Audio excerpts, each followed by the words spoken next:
Proclamação da República. Antes de chegarmos a 15 de novembro de 1889, vou contar para vocês uma historinha que começou em 1871, uma briguinha de elites políticas do Brasil. Que elites eram essas? Primeiro, a da escravidão, aquela ruralista, dos grandes latifundiários, versus a turminha que era alimentada pelos desejos de Princesa Isabel, a turma mais da cidade, os comerciantes, os industriais, essa turma que pensamento mais liberal que vinha crescendo.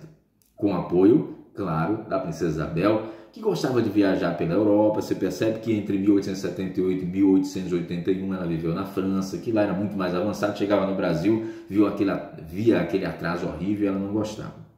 E eles perceberam, a turma do rural, que aquele movimento encabeçado por Princesa Isabel de libertar os escravos ia dar certo, ia trazer uma mudança geral na vida deles. Portanto, aí começou a briguinha, que você vai ver o resultado lá no final. 1871. 1873, 3 anos depois, houve essa história do Manifesto Republicano, onde se defendia principalmente o tal do federalismo, que hoje a gente conhece, cada estado e tal. E aquela época era muito bom para São Paulo, queria se libertar do resto do país e também enfraquecia o poder do imperador, que no Brasil, à época, era Dom Pedro II. Certo.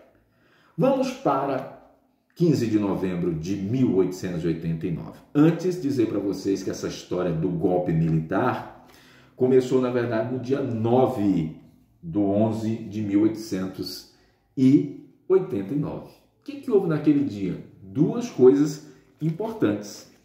Duas reuniões, uma na Ilha Fiscal, onde a monarquia comemorava a libertação de escravos, a aprovação da Lei Áurea, que aconteceu no ano anterior, 1888, e no Clube Naval os militares se reuniam para conspirar.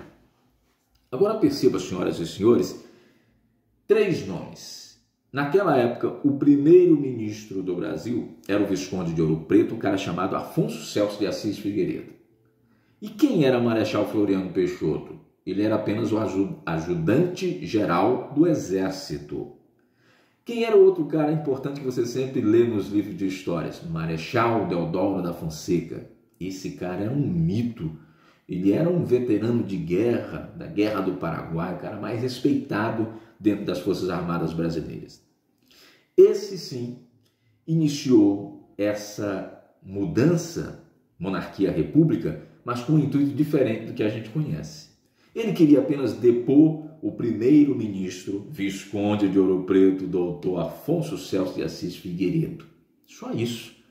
E na manhã do dia 15 de novembro de 1889, foi iniciada essa marcha até o quartel-general, onde estava essa turma do primeiro-ministro, para ser deposta, pronta para repelir essa ideia do Visconde, aliás, do Deodoro da Fonseca. Mas sabe o que aconteceu lá?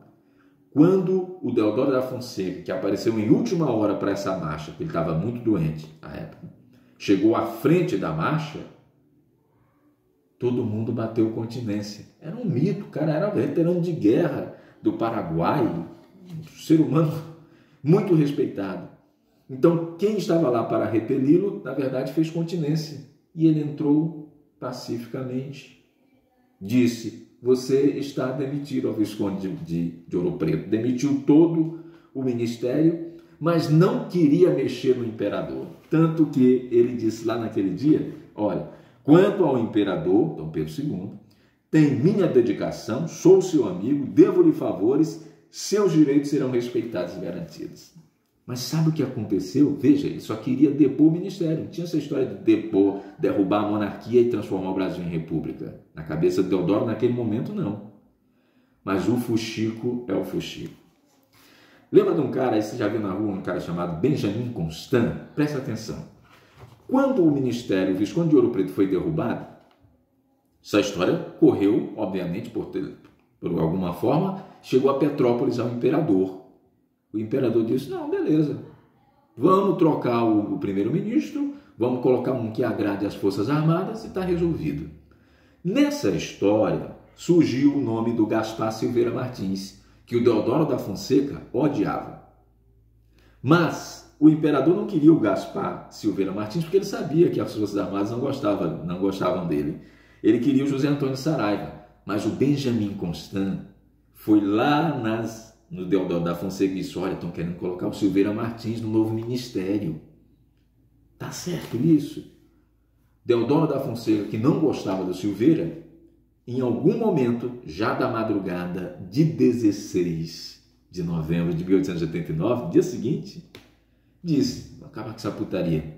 Depois a monarquia e proclamou a República. Perceba que não houve revolta alguma, não houve participação popular. Na verdade, os livros dizem que a população sequer soube da coisa, não mexeu em nada na rotina brasileira daquela época.